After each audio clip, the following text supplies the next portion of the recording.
Oke, selamat datang di channel Leon Trick Official. Sebelum lanjut, silakan klik tombol like, comment, and subscribe channel ini supaya saya semangat mengupload video-video informatif yang bermanfaat bagi kita semua. Pada kesempatan ini, kita akan membahas satu pertanyaan yang ada di kepala kita, yaitu kenapa tahun ajaran baru itu dimulai pada bulan Juli? Kenapa tidak pada bulan Januari saja? Untuk informasi selengkapnya, silakan simak video berikut ini.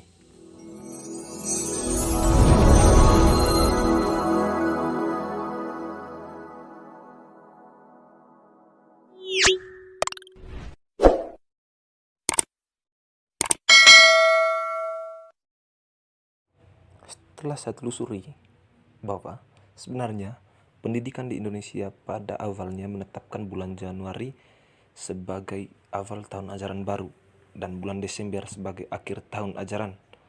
Namun, sejak tahun 1979, kebijakan tersebut berubah dengan merombak waktu tahun ajaran baru menjadi bulan Juli.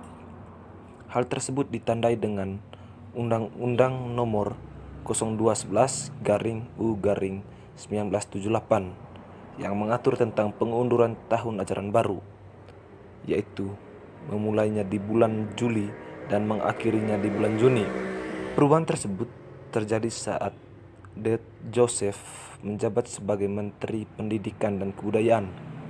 Ia menjabat di zaman Orde Baru sejak tahun 1978 hingga 1983. Sebuah pemikiran baru tentu bisa memunculkan beragam reaksi. Begitu pula dengan kebijakan Pak Menteri yang mengubah waktu tahun ajaran baru saat itu. Salah satu yang menentang kebijakan Det Joseph kala itu adalah Profesor Soenardjo yang menjabat sebagai Menteri Dalam Negeri saat itu. Menurut Soenardjo, tak selayaknya peserta didik dijadikan kelinci percobaan akibat berubahnya sistem pendidikan. Ali Sakidin, Gubernur DKI Jakarta waktu itu, juga memberi kritik senada. Ia menyatakan bahwa menteri tidak bisa seenaknya merubah sistem pendidikan. Menghadapi berbagai pertentangan itu, Daud Joseph tetap berkukuh menyuarakan pendapatnya dan alasan di balik pengambilan keputusan itu. Bahkan untuk merealisasikan pengunduran waktu tahun ajaran baru, ia mengeluarkan kebijakan untuk mengundur kelulusan peserta didik dan mengisi waktu tunggu dengan mengajarkan materi tambahan. Terbayangkan kalau anak Anda seharusnya sudah lulus di bulan Desember, tiba-tiba harus menunggu atau mengundur kelulusannya selama 6 bulan ke depan. Bagaimana juga dengan biaya sekolahnya?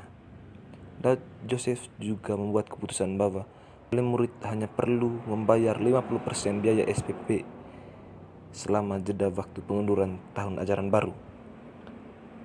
Tapi sebenarnya apa alasan di balik pengambilan kebijakan tersebut? Jadi berikut saya akan mengulasnya dalam rangkuman video ini. Yang pertama, tahun ajaran baru yang jatuh pada bulan Januari menyulitkan proses perencanaan pendidikan. Melihat dari pengalaman di tahun-tahun sebelumnya, ternyata tahun ajaran baru yang dimulai pada bulan Januari kontras dengan akhir tutup buku anggaran. Oleh karena itu, kebijakan ini dibuat untuk menyesuaikan dana anggaran awal tahun.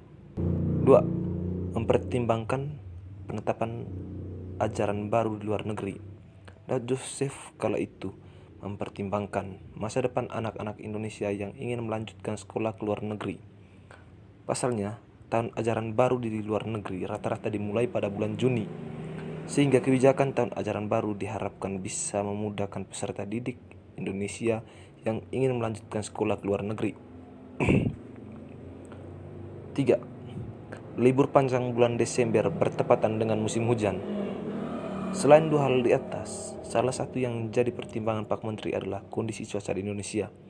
Bulan Desember yang merupakan waktu libur panjang anak-anak bertepatan dengan musim hujan, agar anak-anak bisa menikmati waktu liburnya Daud Joseph pun berinisiatif mengubah waktu tahun ajaran baru menjadi bulan Juli.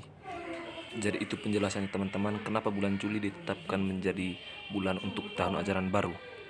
Sekian video dari saya, semoga video ini dapat bermanfaat bagi kita semua.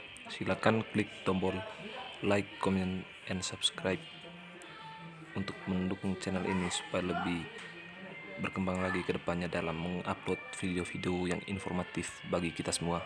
Sekian dan terima kasih.